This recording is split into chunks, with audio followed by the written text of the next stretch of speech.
YouTube, what is up? It is your boy Duke, back here from sportsgamers.com, and in today's Madden 25 video, I'm going to teach you guys the secret to playing lockdown zone coverage defense. Now, to be honest with you guys, so far this year, playing zone has been kind of difficult until now, because there's just been problems with every zone from flats to deep zones, but don't worry, because I just found a very unique, very effective zone coverage defense that stops everything.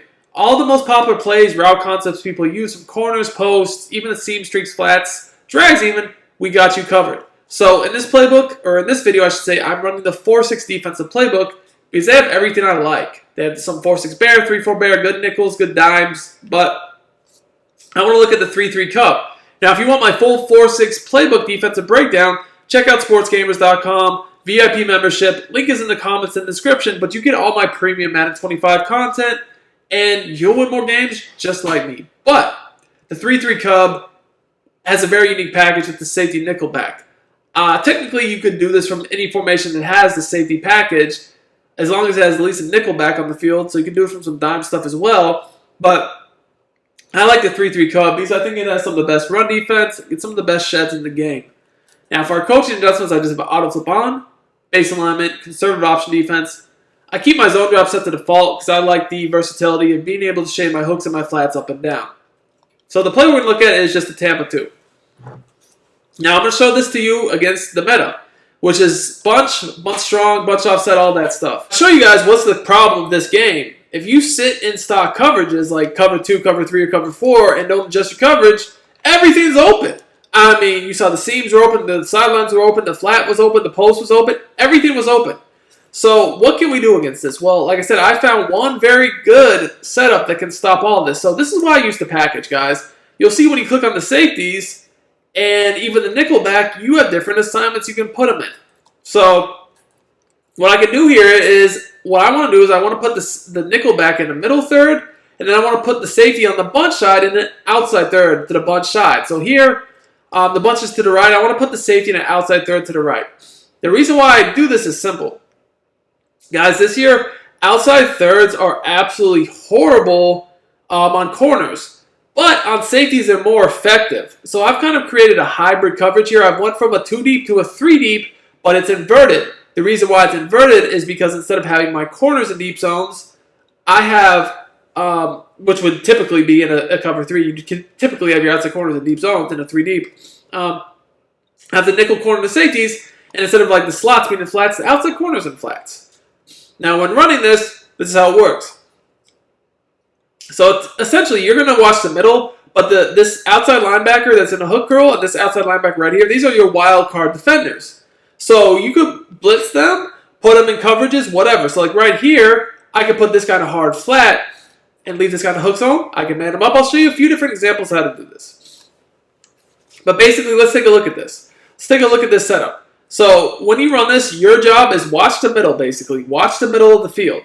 Okay, so I bait the drag, go back to the post. Now you guys can see here, all the stuff that was open last play is no longer open. And I'm going to break it down on the replay and explain why.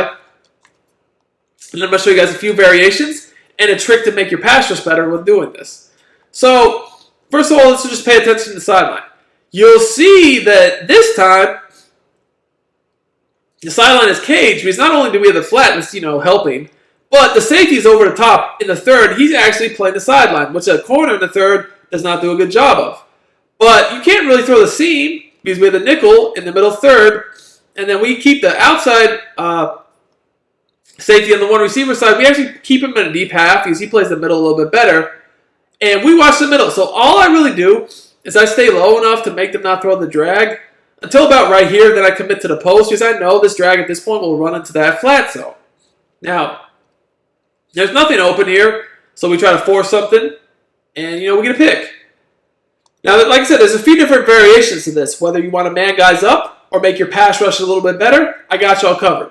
So, maybe, keep running the same route combo over and over again. They keep putting guys in drags, posts, slants, whatever. If you notice them doing that, honestly, these two guys, these two outside linebackers, that's why I like to use teams that have good coverage linebackers. You can just man them up.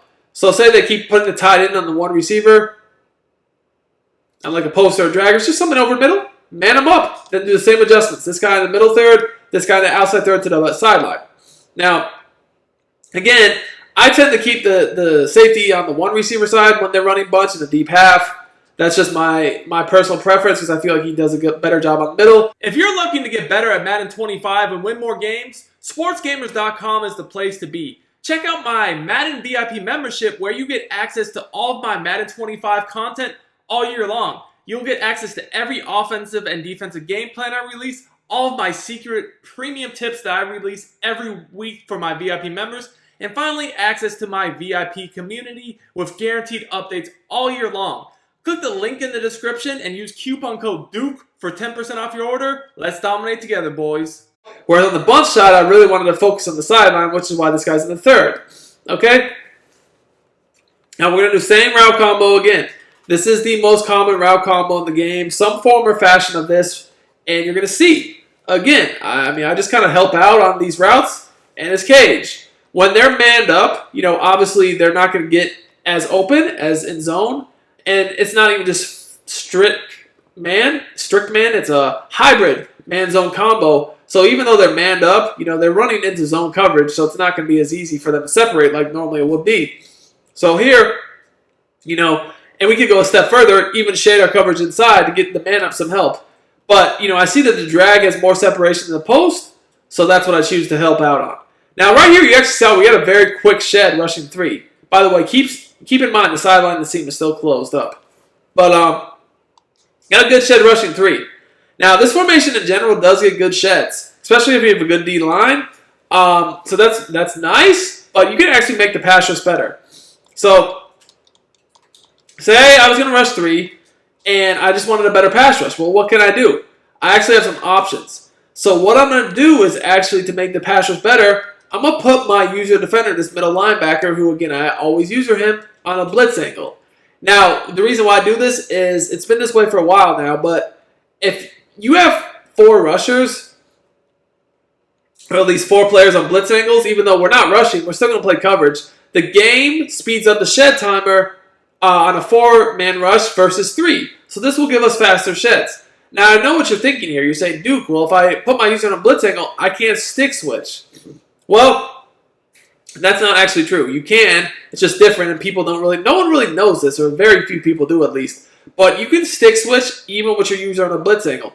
The only difference is you basically have to hold down the B or circle button and flick the analog stick to switch stick the first time if your user's on a blitz angle. But then after you do it the first time, you don't have to hold down B or circle. You can just flick the analog stick to switch stick as normal after that. So let me show you what I mean. So like here, let's say I want to stick switch. Bam, see, bam, bam, bam. I stick switch 100 times. Now, I didn't even set up a route combo there because I just wanted to show y'all that you can stick switch with your user on a blitz angle. So take a look. I was able to do that. The only downside to this is obviously when you stick switch with your user on a blitz angle, then your user is going to blitz. So be aware of that. So it's not like my favorite thing to do, but I will do this once in a while. But honestly, most of the time, if my user is on a blitz angle, I don't even worry about the stick switch too much. I just want to show you guys that you could actually do it. Now, this defense, like I said, does really good in coverage. You guys can see it covers pretty much every area of the field very, very well. Like I said, if you're worried about, the base adjustment is just put this guy in the middle third and then put the safety in the outside third. Now, past that, like I said, it's all about your adjustments. Someone beating you to the flat, hey, put a hard flat out here. Are they beating you specific guys just getting open over the middle? Okay, cool. Man them up. If you want to bring some heat, okay, put your user on a blitz angle. If you want to actually blitz, well, you can blitz these outside linebackers too. This defense is really easy to adjust from. And then also you have good D-line shifts. So you can shift the D-line one way or the other. And by doing that, you can actually gap shoot most of the popular runs in the game. And this is just a good run defense in general because it's a balanced formation. You got some nickels and linebacker safeties. Very, very good, man. 4-6 playbook. Hope y'all enjoyed this video. If you did, be sure to smash that like button. Until next time, it's your boy.